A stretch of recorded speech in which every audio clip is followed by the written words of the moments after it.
The truck stop lights were flickering when Jake saw all 13 of them standing in the road. They were not moving.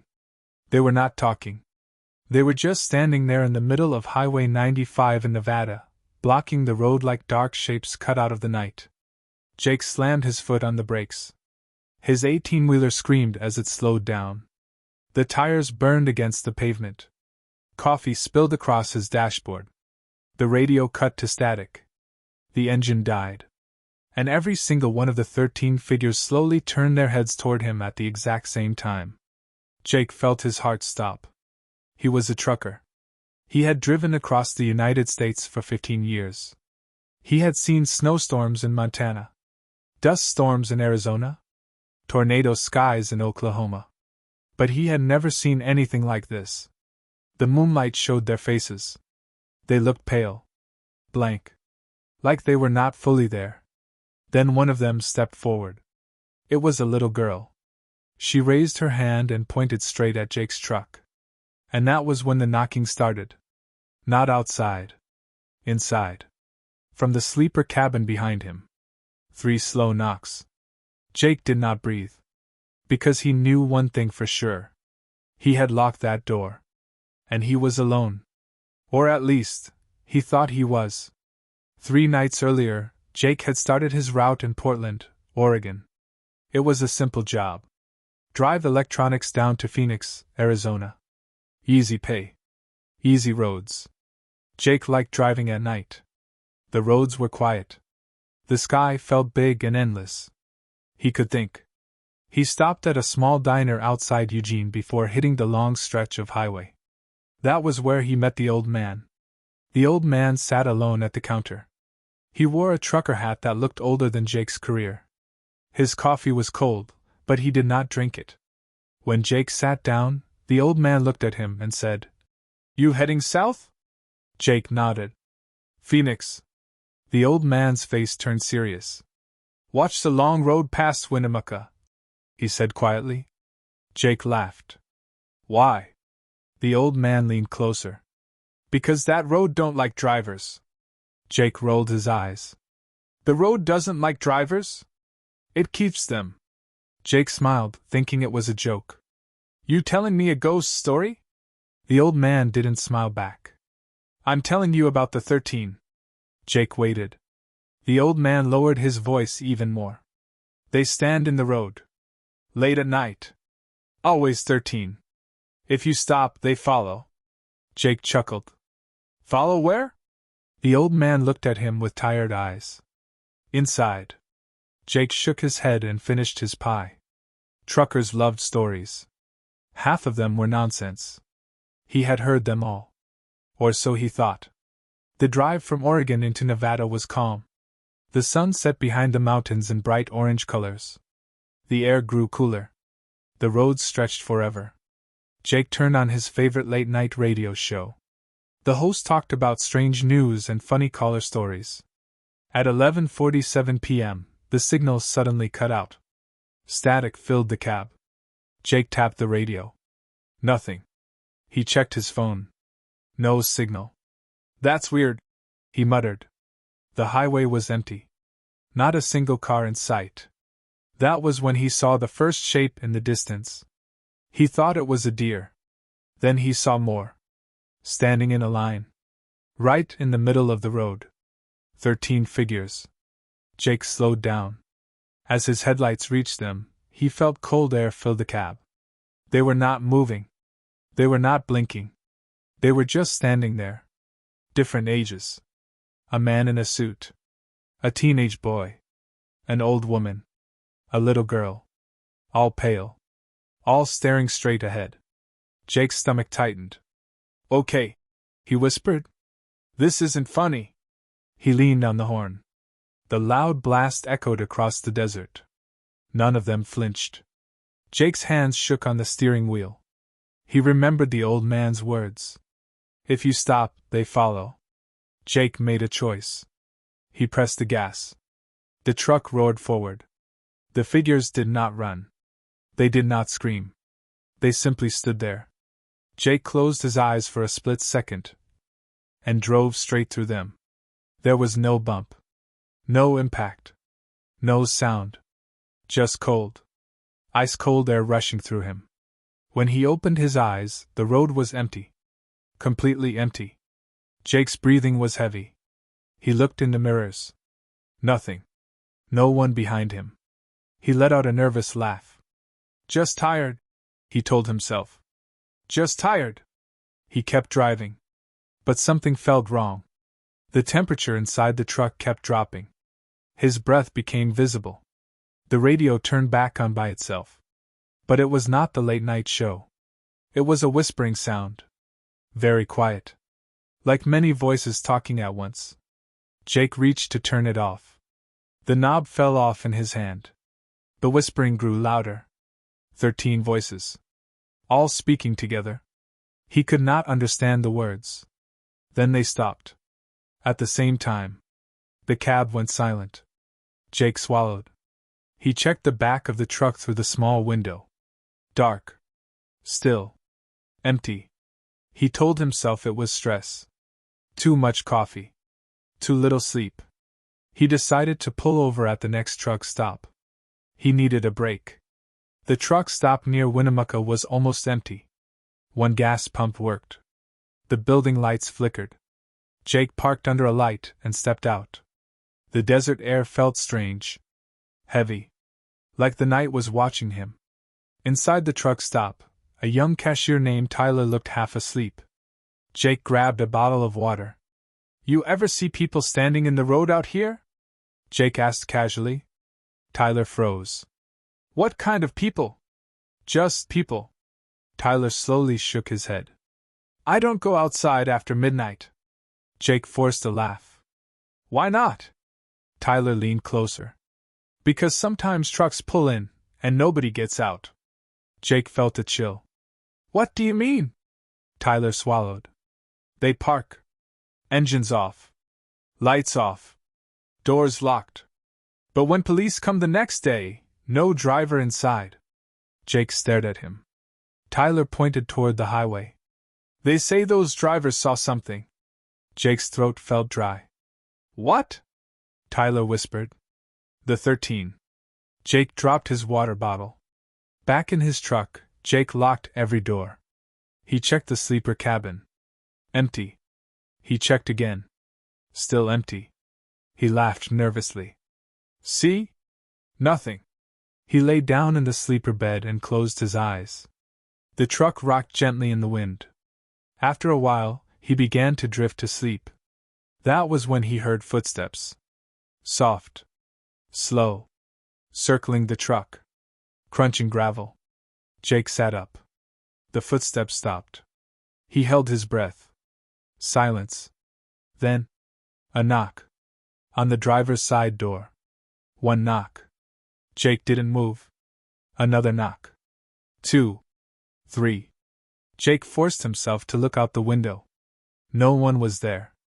He turned his head slowly toward the back of the cab. The sleeper curtain moved slightly. Like someone had brushed past it. Jake's heart pounded. I checked back there, he whispered. The curtain moved again. Slowly. Then it stopped. Jake grabbed his flashlight and stepped back there. He pulled the curtain open fast. Empty. Completely empty. He let out a shaky breath. Then the truck engine started by itself. Jake jumped. The headlights turned on. The radio came back on. 13 voices whispering again. Jake ran to the driver's seat and grabbed the wheel. And that was when he saw them again. Standing in front of the truck stop. 13 figures. Under the flickering light. This time, they were closer. And this time, they were smiling. All at once. The little girl stepped forward again. She raised her hand. And pointed directly at Jake. The truck doors locked automatically. Click. Click. Click. Jake tried to unlock them. They would not open. The figures began walking toward the truck. Slow. Perfectly in sync. Jake's breathing became fast and loud. The whispering on the radio grew clearer. Now he could understand them. Stay. Stay with us. Don't leave. Jake slammed the truck into reverse. The engine roared. But the truck did not move. It felt like something was holding it in place. The figures surrounded the truck, pressing their pale hands against the windows, their faces inches away from his. The glass began to frost over. Inside, Jake screamed. And then, every single one of them vanished. Gone. Just like that. The engine shut off. The radio went silent. The truck doors unlocked. Jake sat frozen, sweating, shaking. The truck stop looked normal again. Empty. Quiet. But as Jake slowly turned his head toward the sleeper cabin, he saw something that made his blood turn to ice. There were now 13 handprints on the inside of the back window, and one extra, a 14th, right beside his pillow. And that was when the knocking started again. From under the bed. Slow. Heavy. Closer than before. The knocking from under the bed did not stop. It was slow. Heavy. Like someone was using their fist, or their head. Jake could not breathe. He sat frozen in the driver's seat, staring at the dark curtain that separated him from the sleeper cabin. Knock. Knock. Knock. Each hit made the mattress shake. "This isn't real," Jake whispered. "This isn't real." But the truck felt real. The cold air felt real. The fear crawling up his spine felt very real. He forced himself to stand. Every step toward the sleeper felt like walking into deep water. Slow. Hard. Heavy. The knocking stopped. Silence filled the cab. Jake reached for the curtain and pulled it open fast. The sleeper cabin looked empty. The bed was slightly lifted on one side, like something had just been under it. Jake swallowed and grabbed his flashlight. He slowly bent down and aimed the light under the bed. Nothing. Just darkness. He let out a shaky breath. Then his phone buzzed in his pocket. Jake jumped. He pulled it out. No signal bars. But there was a notification. A new message. From an unknown number. He opened it. There was no text. Just a picture. Jake felt sick. The picture showed his truck. From outside. Parked at the truck stop. The photo looked like it was taken just seconds ago. But in the driver's seat, he was not alone. A pale figure sat behind him. Smiling. Jake slowly turned around. The driver's seat was empty. His heart slammed against his chest. Another buzz. Another picture. This time it showed the sleeper cabin. The bed. And something under it. A face. Looking straight into the camera. Jake dropped the phone. He backed up until he hit the steering wheel. "This isn't happening," he whispered again. The truck engine suddenly roared to life. The headlights turned on. The doors locked. And the radio came back on. But this time, the whispering was clear. 13 voices speaking together. "You didn't stop. You didn't stay. You drove through us." Jake covered his ears.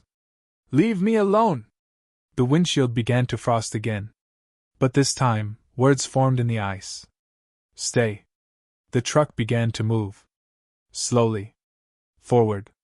Jake was not touching the gas. The steering wheel turned by itself. The truck rolled out of the parking spot. Out of the truck stop. Back toward the highway. Jake grabbed the wheel and tried to fight it. But it was stiff. Like someone stronger was pulling it. The truck drove onto Highway 95. The desert stretched out in front of him. Dark. Empty. The speed climbed. 60 miles per hour. Jake slammed on the brakes. Nothing. The pedal went all the way down. No response. The radio voices began counting. 1, 2, 3. Jake's chest tightened. He looked ahead. And there they were again. Standing in the road. 13 figures. Waiting. The truck was heading straight for them. The voices kept counting. 4, 5. Jake yanked the steering wheel hard. It would not move. 6, 7. The little girl stepped forward. Her eyes were black now. Completely black. 8. 9. Jake screamed and pulled the emergency brake with all his strength. The truck jerked violently. The trailer swerved. The tires screamed. The truck spun sideways across the highway. The counting stopped. For a moment, everything went quiet. Jake's ears rang. Smoke drifted past the windshield. The road in front of him was empty. The 13 figures were gone. The engine shut off. Jake sat there shaking. Alive. He had control again. He tried the key. The engine started normally. The radio was silent. The windshield cleared. Jake did not wait. He drove. Fast. He did not look in the mirrors. He did not turn on the radio. He just drove. After 20 miles, he saw headlights behind him. Another truck. Finally. Another human being. Jake felt relief wash over him. The other truck caught up and flashed its lights. Jake slowed down and pulled onto the shoulder. The other truck pulled in behind him. A tall man stepped out. His name patch said, "Marcus." "You okay?" Marcus called out. Jake nodded quickly. "Yeah. I think so." "You were swerving back there," Marcus said. "Looked like you were about to flip." Jake hesitated. "Did you see anyone in the road?" Jake asked. Marcus frowned. "No. Just you." Jake felt dizzy. Marcus stepped closer. "You look pale, man. You sick?" Jake shook his head. "Have you ever heard of the 13? Marcus froze. For a second, his face changed. Just for a second. His eyes seemed too dark. Too empty. Then he smiled. "Nope," Marcus said calmly. "Never heard of that." Jake took a step back. Marcus's smile did not move. It stayed frozen. Too wide. Too still. "You sure you're okay?" Marcus asked. Jake nodded slowly. Marcus leaned closer. "You shouldn't have stopped," he whispered. Jake's blood turned cold. "What?" Marcus's voice changed. It sounded like many voices speaking together. "You were almost home." Jake stumbled backward. Marcus's shadow stretched longer than it should have in the moonlight. Much longer. Jake ran to his truck and slammed the door shut. Marcus stood there. Smiling. Not blinking. Jake started the engine and drove off without looking back. In the side mirror, Marcus was still standing there. Watching. But as Jake blinked, Marcus was gone. The highway was empty again. Jake drove until sunrise. When the first light touched the desert, the fear eased just a little. The road looked normal. Cars passed him. Birds flew overhead. It felt like a bad dream. He told himself that once he reached Phoenix, everything would stop. He just needed daylight. He just needed people. He pulled into a rest area outside Las Vegas. It was busy. Families. Tourists. Other truckers. Jake parked and stepped out. The warm sun felt good on his face. He walked into the restroom and splashed water on himself. When he looked up at the mirror, he almost screamed. There were handprints on his shirt. Small. Pale. 13 of them. Pressed into the fabric like frost. Jake yanked his shirt off. The marks were gone. His skin was clear. He laughed nervously. "You're losing it," he told himself. He walked back outside. His truck looked normal. Until he saw the trailer doors. They were slightly open. Jake froze. He always locked them. Always. He slowly walked to the back and pulled the door open. The trailer was empty. The cargo was gone. All the boxes of electronics were missing. Jake's stomach dropped. He climbed inside. It was cold. Much colder than outside. At the far end of the trailer, something moved. A shape. Standing in the darkness. Jake backed up slowly. The shape stepped forward into the light. It was the old man from the diner. His trucker hat was still on his head. "You didn't listen," the old man said softly. Jake shook his head. "You're not real." The old man tilted his head. We tried to warn you. Behind him, more shapes appeared in the darkness. One by one. Until there were 13 again. Standing inside the trailer. Blocking the only way out. Jake turned to jump down from the trailer. But the door slammed shut on its own. Darkness swallowed him. The temperature dropped fast. Frost formed along the metal walls. The 13 figures stepped closer. Slow. Silent. The little girl walked to the front. She reached out her hand. Stay, she said. Jake felt something grab his ankle from behind. He fell forward hard onto the cold metal floor. More hands grabbed him. Cold. Icy. Pulling. Dragging him deeper into the darkness of the trailer. Jake screamed. But no one outside heard him. Because outside, the truck was gone. The parking spot was empty. As if it had never been there at all. And deep inside the trailer, the whispering began again. Counting. 1, 2, 3, 4, 5. The voices echoed inside the dark trailer. Jake kicked and fought as the icy hands dragged him across the metal floor. 6, 7. He grabbed onto a metal bar near the wall.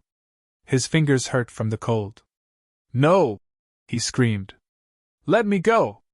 The hands tightened around his legs. 8, 9. The little girl stepped closer. Her black eyes stared down at him. You didn't stay, she said softly. Now you stay forever. 10. Jake felt himself sliding deeper into the darkness at the back of the trailer. The walls seemed longer than before. The trailer felt endless. 11. The old man from the diner appeared again beside the girl. You should have listened, he said. Why me? Jake cried. Because you saw us, the old man answered. 12. The air grew so cold that Jake could barely breathe. 13. The counting stopped. The trailer went silent. The hands stopped pulling. Jake opened his eyes slowly. He was lying alone on the metal floor. The trailer was empty. No figures. No old man. No little girl. Just darkness. Jake slowly pushed himself up. The cold was gone. The trailer looked normal again. At the far end, a small red light blinked. Jake squinted. It was his phone. He crawled toward it and picked it up. There was a video playing. A live video. Of himself. Lying on the trailer floor. But in the video, the 13 figures were still standing around him. Watching. The little girl leaned close to the camera. He belongs to the road now, she whispered. The screen went black. Jake's phone died. Suddenly, the trailer doors burst open. Bright sunlight flooded in. Jake shielded his eyes. 2 police officers stood outside. Sir! Are you okay? One of them shouted. Jake blinked. He looked around. The trailer was full again. Boxes of electronics stacked neatly. Like nothing had ever happened. The officers helped him down. We found your truck stopped in the middle of the rest area, one officer said. Engine running. You weren't answering. Jake looked back at the trailer. No frost. No darkness. No figures. I was inside, Jake said weakly.